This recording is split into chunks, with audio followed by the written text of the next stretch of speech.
great pleasure that now we come to the BESSoTL Grand Finale with the top guy in BESSoTL, who is on Cashian. I want to start by thanking everybody who's taken part the whole year, but I also want to really thank Marina for organising it. She's done an absolutely tremendous job, so I think she actually deserves a round of applause.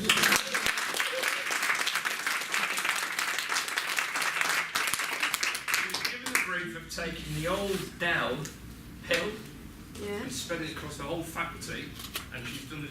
You've done it exceptionally well, and you'll see what's. And at the end, I'll hand over to Marina because she can then tell us what she's got planned for next year. And Marina's in a good mood. She just had £8,000 from the HEA today. Yeah. She's in a very good mood. She was in quite the same sort of mood in the meeting we were in with her yesterday. Well, there was another matter. Okay. Right, okay. All I would time you, and I'll do the same as John, is the inventive time things. Yeah, all right. Okay. I will leave plenty of time in a few times, but go at the end. Right, so having got all of that out of the way, I thought the best place to start was to go back and look at what the original BESSoTL objectives were. Okay, and looking back to the documentation, these are the four. So the four objectives about why we set this whole thing up.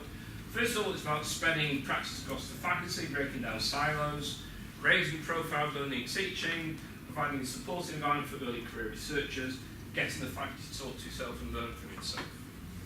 So I think reflecting back on those, breaking down silos, John presenting today actually means that we've had somebody from all 7 departments of the faculty present something at some point through the year. Okay, which is tremendous, because that is all about this one, trying to get the faculty to talk about learning and teaching. Okay, there are subject-specific stuff, but I think what we've just seen from John could actually go across all disciplines in the faculty. So this way of trying to learn and talk from each other.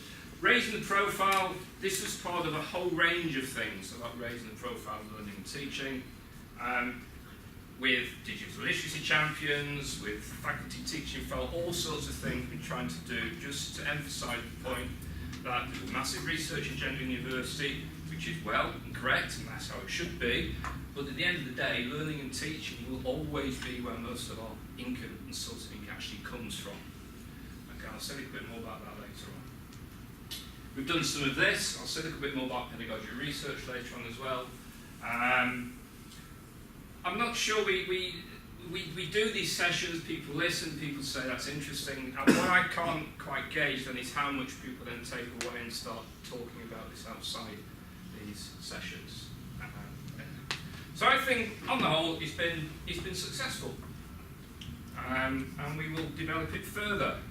And the way we're going to develop it further, initially, June 30th, as you all should be aware, is BESS, the annual sort of faculty research conference, which has similar objectives to what I've just listed on the subject research side. Now, what we did last year is we had a few little events, Amanda's team put together a few little things around that. I got turned off for calling it a wraparound event yesterday, so I'm saying that, but it's still in there. Okay, it's not a wrap, Leanne didn't like it. So, what we're going to do this year is a much bigger version of what we tried to do last year, and we want to really showcase a lot of stuff we've seen in these sessions and loads and loads and loads of other learning and teaching stuff which is going on right across the faculty. I very quickly learned when I took this role on that I was never going to know everything that was happening, which is fine. It's just about making stuff up and trying to share what we find. So what will happen is that out there, that open area out there, while BESS is going on, we're going to have this showcase event, just to show off what we've been doing across the whole faculty. But the point is that what we want, when I say we, I use the faculty teaching fellows and national teaching fellows, so that's Marina, Leanne, John, who's just gone, Alison, Gary, who's the other one? 2, 3, 4, that's it? Yeah, I'm sorry, Amanda takes part as well. I use that group to the sounding board to develop all these sorts of ideas. What we decided was that we would like to focus that event on not necessarily innovative practice, although some of it might be innovative, but we just want people to actually show to the faculty what they've done, what they think worked, what they think deserves to be shared that other people can learn from. Okay, so some of it might be innovative, other of it might actually be quite simple and straightforward. It's just a really good idea that nobody else has actually thought of, but everybody else could benefit from. Okay, so it's effective, it's proven effective, efficient practice that it just needs to be shared. So rather than just throwing it open to everything, we decided to focus on 4 areas. And the first one that was a real no-brainer was online marketing. Okay, because you've all been struggling with that. I know from my sort of helicopter view of the faculty that there's people discovering lots of different tricks and techniques that are doing it effectively and efficiently, which need to be shared so that people can learn from it. So that was a no-brainer. We see that as the big pull to get people to come along. You all have to do that and learn from each other. The other area we're trying to find examples of is engaging students in their learning. Now that is, we've seen some of that in these sessions. I'll mention Frank's Hitler example that we saw. It's about trying to get students to engage directly with source materials. So it's the idea of immersive learning. We've got lots of examples of people trying to flip the classroom, simulation, games, all those sorts of ways to try and get students to actually engage with their learning in a more direct way.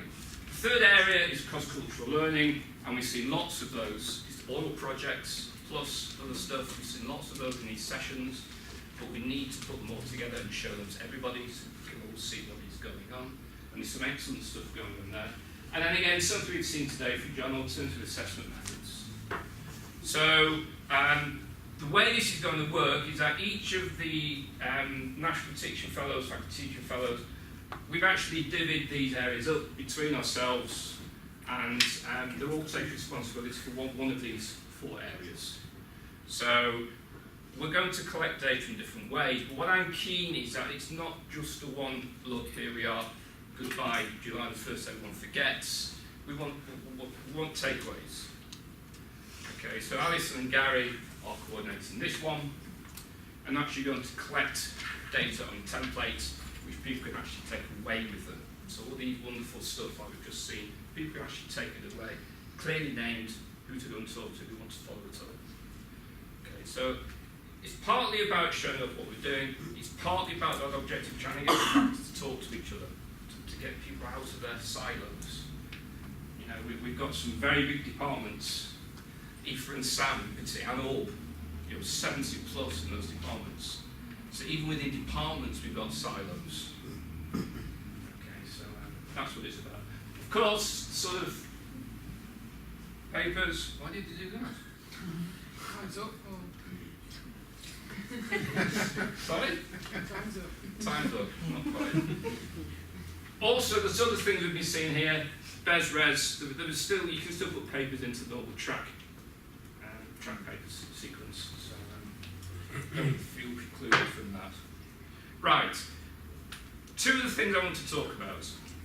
I want to talk about pedagogic research, and I want to talk about the university's new education strategy.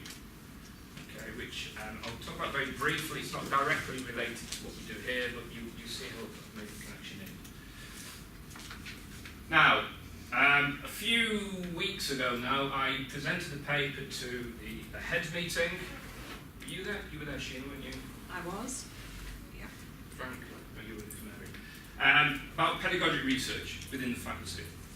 Because after 18 months, 2 years of trying to get a straight answer as to where all this fitted with the research agenda in the university and around the faculty, I began to get quite positive steers from the centre and from the faculty that yes, it was important, it was equal value to subject-specific research. If you look at the education strategy, the new one, there is actually a statement that says something to that effect in there. So I'm just to the heads. I'm in the process of talking to each of the associate heads of research, where departments have one, where they don't, it's other people I've been told to go and talk to. And there's some key things. First of all, By pedagogic research, what I mean is the sort of practice-based, practitioner-type stuff we've seen in these BESSoTL sessions. Okay, now, to underpin the delivery of the education strategy, generally, we should be doing this sort of subject-specific practitioner-type research. We saw an excellent example from John earlier, and we've seen these all the way through the whole year. That's not to say we couldn't encourage people to do what would normally be regarded as education research in terms of policies and the sort of national agenda and so on. But I feel within the faculty, it's that sort of practitioner-type research we should be focusing on. The university doesn't have plans for a REF submission in education in 2020, although what I've heard from several sources is that they may well be looking for one in whatever comes after 2020. To do that, we need to build in capacity now. I have heard Ian Dunn say a couple of times recently, he said again last week, that the university might be looking to establish some sort of education research centre at some point. But I think the whole message is definitely back on the agenda. And there are ways of doing pedagogic research which can then be got into subject-specific journals. I mean, some areas, going from geography here, I think English, those sort of areas, this sort of pedagogical research does find a way into the main track journal. It's a bit harder in some other areas, I know.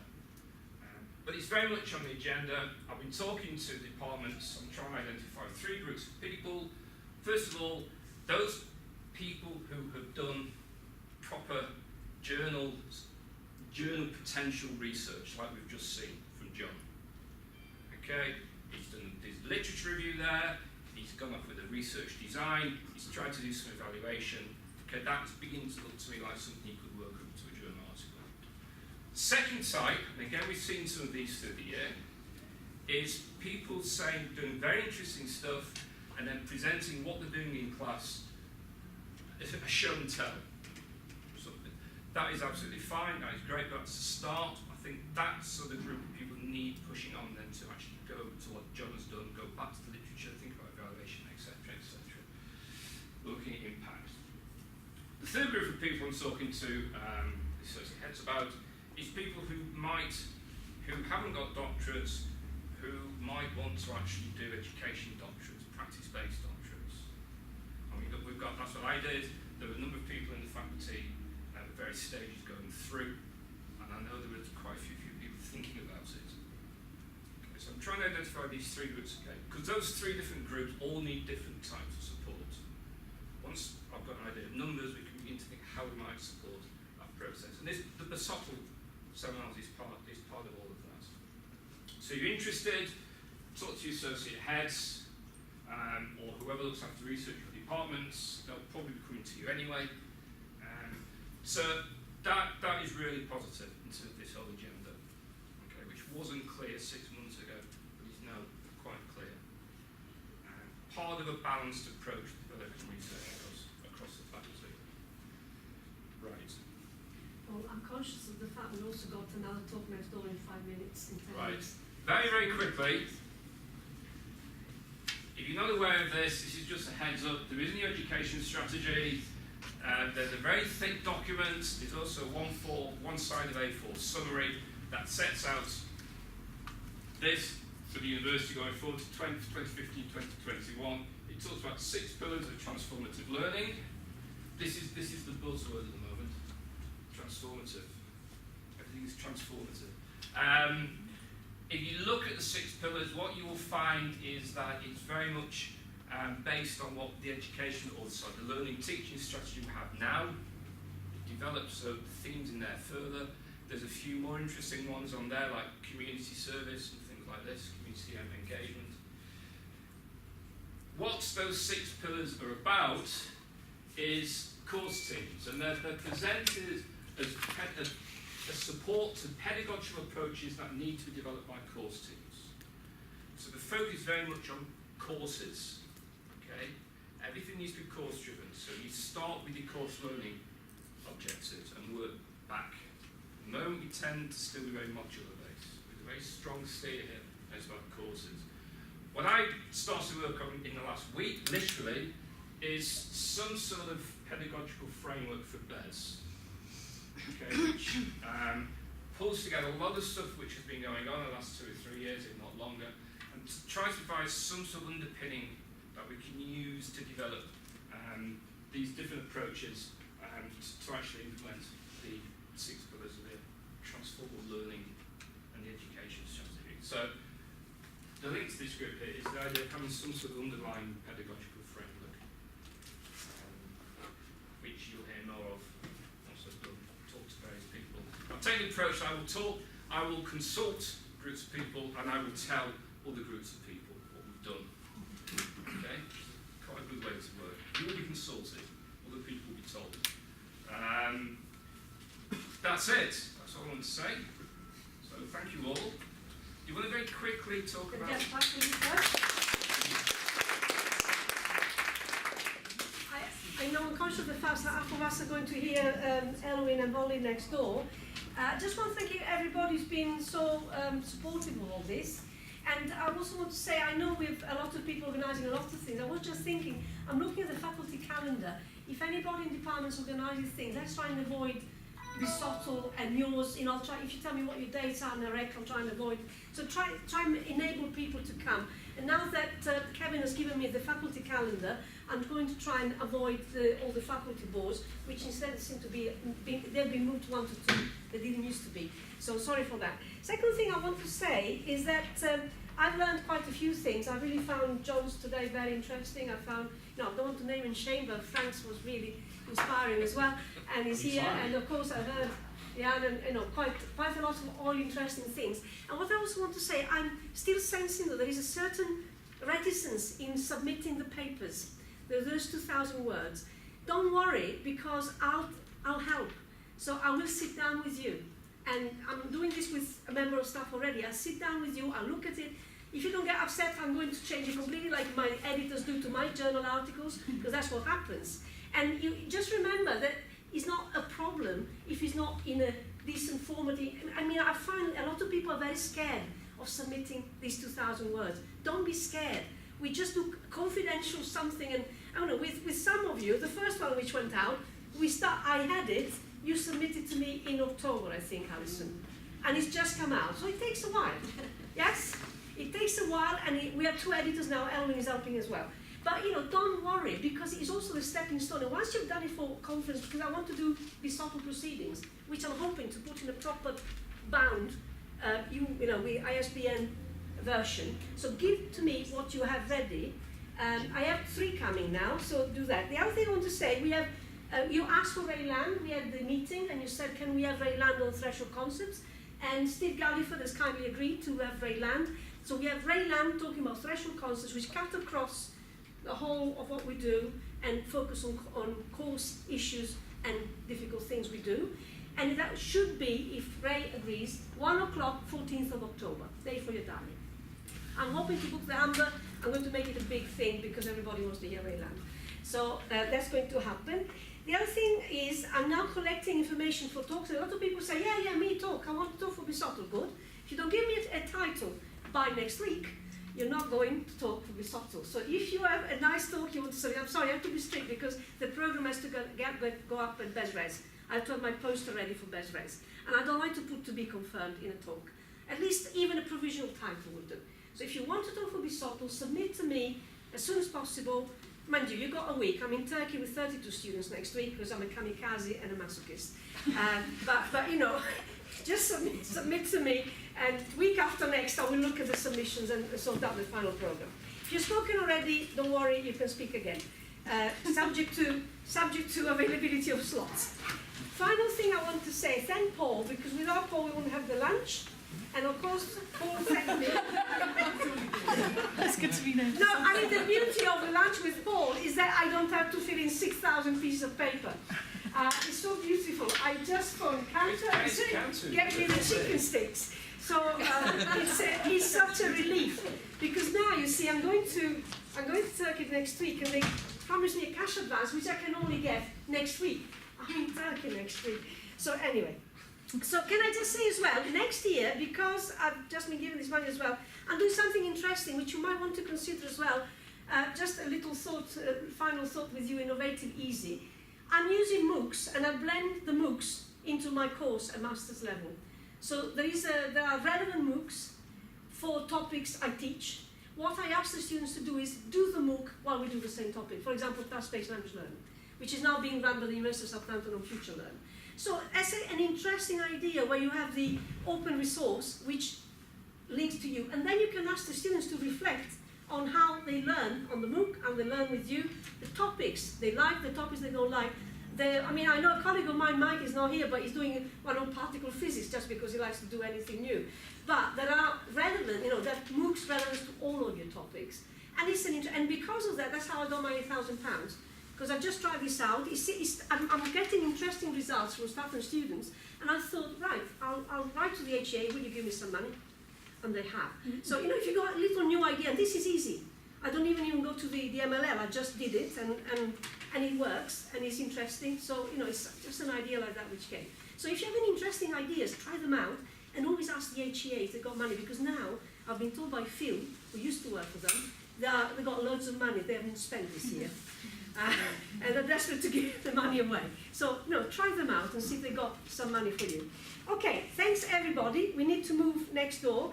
The occasional papers, yes, please keep sending them in. And any suggestions on how we can make this more effective, fewer silences, because I can see how many people from IFA are here today, because John was here, and how many people were here last week because somebody from Dell was here. So if we could make it less silence oriented, it would be best, I think, because I think there is a lot of good practice we can share. And I really learned a lot, I repeat, it was really useful for me to see what's going on. Thanks a lot, everybody.